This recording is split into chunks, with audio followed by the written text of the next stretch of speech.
नमस्कार। आज 27 अगस्त 2020 दिन गुरुवार है। चलिए देखते हैं आज की कुछ खास खबरें। वुमेन इक्वलिटी डे, जानिए क्या खास है इस दिन में और यह क्यों मनाया जाता है। जी हाँ, जैसे कि आपको पता है कि कल वुमेन इक्वलिटी डे था। आपने अक्सर सुना होगा कि महिलाओं को पुरुषों से बराबरी का हक नहीं मिल रहा, पुरुषों के मुकाबले उनका वेतन कम होता है, कुछ जगहों पर ऐसा है भी। लेकिन यह भी याद करना जरूरी है कि इस असमानता के खिलाफ सबसे बड़ी लड़ाई लड़ी गई थी अमेरिका में। वहाँ महिलाओं को वोटिंग का अधिकार तक नहीं था। 50 से ज़्यादा साल लड़ाई चली, तब जाकर 1920 में 26 अगस्त को उन्हें वोटिंग का अधिकार मिला। इस दिन को याद करते हुए यूएस में महिला समानता दिवस या वुमेन इक्वलिटी डे के तौर पर मनाया जाता है। ना टोकन ना कैश ट्रांजैक्शन, सितंबर में ऐसे शुरू हो सकती है मेट्रो सेवा। देश भर में कोरोना के मामले तेजी से बढ़ रहे हैं। हालांकि दिल्ली में पहले की तुलना में कोरोना की रफ्तार थोड़ी धीमी पड़ गई है।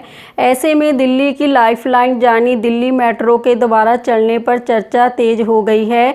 इस मामले में अनलॉक 4 में इजाज़त दी जा सकती है। ऐसे में दिल्ली मेट्रो से यात्रा करने वाले यात्रियों को सिर्फ कैशलेस ही टिकट खरीदनी होगी, यानी अब काउंटर से टोकन की व्यवस्था नहीं होगी। यात्रियों को स्मार्ट कार्ड पर ऑनलाइन या कैशलेस रिचार्ज कराने की सुविधा दी जाएगी। बादाम मिल्क, आइसक्रीम वाले नहीं लिख पाएंगे मिल्क। जी हाँ, बहुत सारे ऐसे प्रोडक्ट हैं जो सोया मिल्क और बादाम मिल्क बेचते हैं। अब भारतीय खाद्य सुरक्षा और मानक प्राधिकरण ने एक नोटिफिकेशन जारी किया है कि सिर्फ जानवरों से प्राप्त दूध और उनसे बने प्रोडक्ट के पैक पर ही मिल्क लिखा जाए।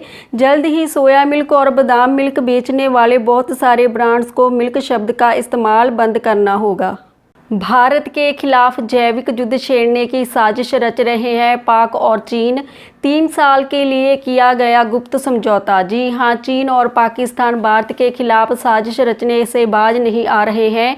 एक रिपोर्ट के हवाले से पता चला है कि इन दोनों पड़ोसी मुल्कों ने जैविक युद्ध छेड़ने की साजिश रची है और 3 साल के लिए एक गुप्त समझौता भी किया है, जिसके मुताबिक जैविक हथियारों की संख्या बढ़ाने से लेकर एंथ्रेक्स जैसे खतरनाक वायरस पर रिसर्च करने की बात कही गई है।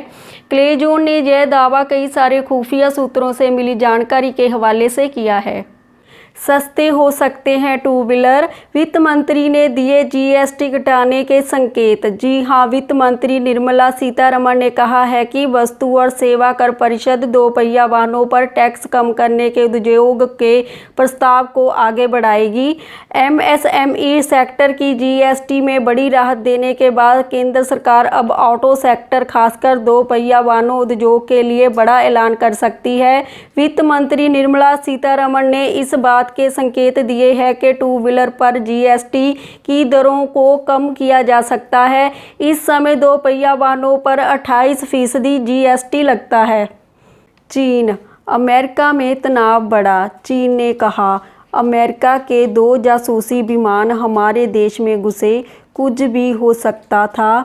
अमेरिका बोला, जो किया वो हमारा हक, नियम नहीं तोड़ा।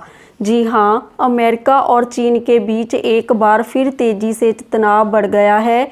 चीन का आरोप है कि अमेरिका के 2 एडवांस U-2 जासूसी विमान ने पिछले दिनों उसकी सीमा में घुसकर मिलिट्री ड्रिल को रिकॉर्ड किया।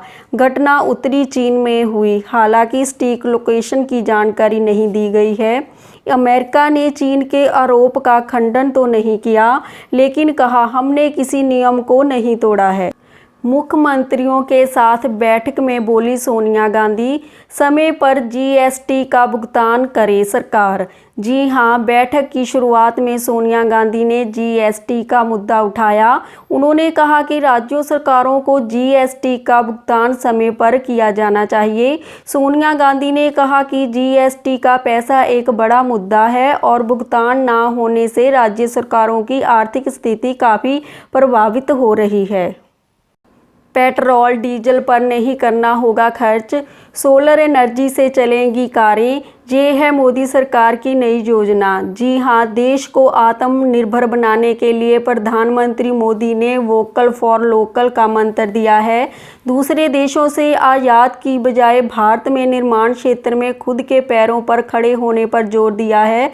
मोदी सरकार देश में सोलर एनर्जी कार निर्माण को बढ़ावा देने के लिए सब्सिडी देने पर विचार कर रही है, जिससे देश में सोलर कार निर्माण के ऑटोमोबाइल कंपनियों को आकर्षित किया जा सके। उसके तहत ऑटो कंपनियों को टैक्स में छूट, सब्सिडी, सस्ता लोन और सस्ती ज़मीन मुहैया कराई जाएगी, जो सोलर कार निर्माण के लिए देश में प्लांट में दिलचस्पी दिखाएंगे। साथ ही अब इस क्षेत्र में बड़े स्तर पर रोजगार की संभावनाएं भी बढ़ गई हैं। पंजाब के 3 शहरों में आज से कड़े नियम, होटल्स रेस्टोरेंट रात 8:30 बजे के बाद खोलने पर पाबंदी। जी हां, कोरोना वायरस के बढ़ते मामलों के बीच पंजाब सरकार ने जालंधर, लुधियाना और पटियाला में अतिरिक्त प्रतिबंध लगाने का फैसला किया है। सरकार ने फैसला लिया है कि सुबह 5 से रात 9 बजे के दौरान गैर जरूरी कामों के लिए किसी भी मूवमेंट पर रोक लगा दी गई है। पंजाब में मौतों की संख्या पिछले 16 दिनों में लगभग दोगुनी हो गई है। राज्य के 55% मामले 4 जिलों लुधियाना, जालंधर, अमृतसर और पटियाला में सामने आए हैं। पंजाब स्मार्ट कनेक्टन योजना। पंजाब सरकार ने 12वीं क्लास के स्टूडेंट्स को बांटे स्मार्टफोन। जी हां, पंजाब की कांग्रेस सरकार ने चुनाव घोषणा पत्र में किए गए वादे को पूरा करते हुए बुधवार को स्मार्टफोन योजना की शुरुआत की और सरकारी स्कूलों में पढ़ने वाले 12वीं कक्षा के कुछ छात्रों को बीच मोबाइल सेट वितरित किए गए। अगर हमारी वीडियो पसंद आई तो इसे लाइक, शेयर और सब्सक्राइब कर दें। बेल आइकॉन को भी क्लिक कर दें ताकि हमारी रोज़ की ताज़ा खबरें आप तक पहुंच सके।